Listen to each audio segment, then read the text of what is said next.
दूरदर्शन रूपरेखा। एक प्रस्तावना। 2 दूरदर्शन का प्रारंभ। 3 भारत में दूरदर्शन। 4 दूरदर्शन की उपयोगिता। 5 दूरदर्शन से हानियां। 6 उपसंहार। 1 प्रस्तावना। दूरदर्शन ने आज सारे संसार को एक परिवार बना दिया है।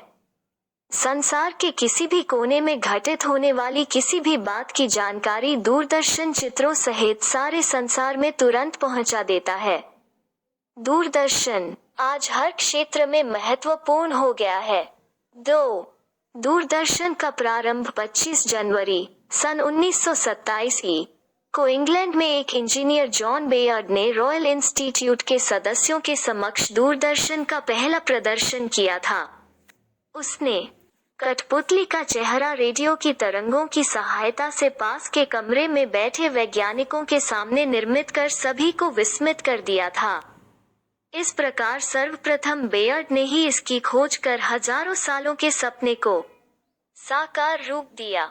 आज तो न केवल भारतवर्ष बल्कि संपूर्ण विश्व में टीवी चैनलों का एक जाल सा बिछ गया है। गांव-गांव और नगर-नगर में इसने अपनी घुसपैठ कर ली है। दूरदर्शन की तकनीक कुछ रेडियो पर आधारित है। जिस प्रकार रेडियो किसी ध्वनि को विद्युत तरंगों में बदलकर दूर दूर तक प्रसारित कर देता है और प्रसारित विद्युत तरंगों को पुनः ध्वनि में बदल देता है, उसी प्रकार दूरदर्शन प्रकाश को विद्युत तरंगों में बदलकर प्रसारित करता है। रेडियो द्वारा प्रसारित ध्वनि को हम सुन सकते हैं और दूरदर्शन द्वारा प्रसारित ध्वनि दृश्य को देख सकते हैं। 3 भारत में दूरदर्शन 1927 में इंग्लैंड आविष्कृत दूरदर्शन धीरे धीरे सन 1959 में भारत में प्रवेश कर गया। भारत में पहला दूरदर्शन केंद्र नई दिल्ली में 15 सितंबर 1959 को स्थापित किया गया था। इसके पश्चात 1972 में बम्बई और 1973 में कश्मीर श्रीनगर में दूरदर्शन केंद्र स्थापित किए गए।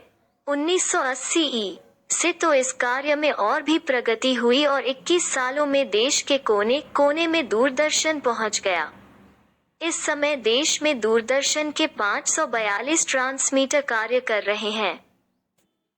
4 दूरदर्शन की उपयोगिता। दूरदर्शन को मात्र एक वैज्ञानिक चमत्कार समझकर नहीं छोड़ा जा सकता है, बल्कि यह तो वैज्ञानिक प्रगति और मानवीय विकास की दृष्टि से काफी उपयोगी सिद्ध हुआ है। मनोरंजन के साथ शिक्षा के क्षेत्र में भी दूरदर्शन ने महत्वपूर्ण भूमिका निभाई है। विभिन्न विषयों के शिक्षण कार्यक्रम दूरदर्शन पर दिखाए जाते हैं। इसके अतिरिक्त अन्य कई ज्ञानवर्धक कार्यक्रम दिखाए जाते हैं। इसी तरह चिकित्सा आदि के क्षेत्रों में नई खोजों को दूरदर्शन पर दिखाकर लोगों को जानकारी दी जाती है। दूरदर्शन उद्योगों की उन्नति के लिए विज्ञापनों द्वारा सहायक है।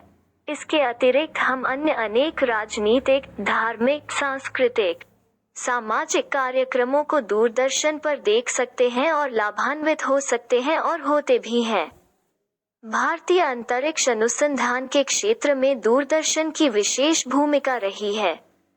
मानसून, ग्रहों, नक्षत्रों, प्राकृतिक आपदाओं आदि की सही जानकारी हमें इसी के माध्यम से प्राप्त होती है। अतः दूरदर्शन हर क्षेत्र में हमारे लिए उपयोगी सिद्ध हुआ है। 5 दूरदर्शन से हानियां। दूरदर्शन से जहां हमें अनेक लाभ हैं, वहीं उससे कुछ हानियां भी हैं। इससे स्वास्थ्य पर बुरा असर पड़ता है। बच्चों की पढ़ाई में व्यवधान उत्पन्न होता है। अनेक बार दूरदर्शन में खोए होने के कारण चोरी, मृत्यु आदि की घटनाएं घट जाती हैं। लेकिन स्वयं को थोड़ा सा अनुशासित एवं नियंत्रित करके इन सब हानियों से सहज ही बचा जा सकता है। 6 उपसंहार। आज दूरदर्शन हमारे मनोरंजन का एक सशक्त एवं प्रभावशाली माध्यम बन गया है। जिन स्थानों पर हमारा आसानी से पहुंचना संभव नहीं है, वहां का सुख हमें दूरदर्शन से प्राप्त हो जाता है। आज के युग में दूरदर्शन विज्ञान की अनुपम देन है। इसमें वरदानों का बसंत कलित क्रीड़ा कर रहा है। यदि हमारा दृष्टिकोण उदार तथा विशाल हो तो दूरदर्शन हमें ज्ञान के विकास के उन्नत पथ पर अग्रसर कर सकता है। इसके लिए हमें लाभ उठाना चाहिए, उसका उचित प्रयोग करना होगा।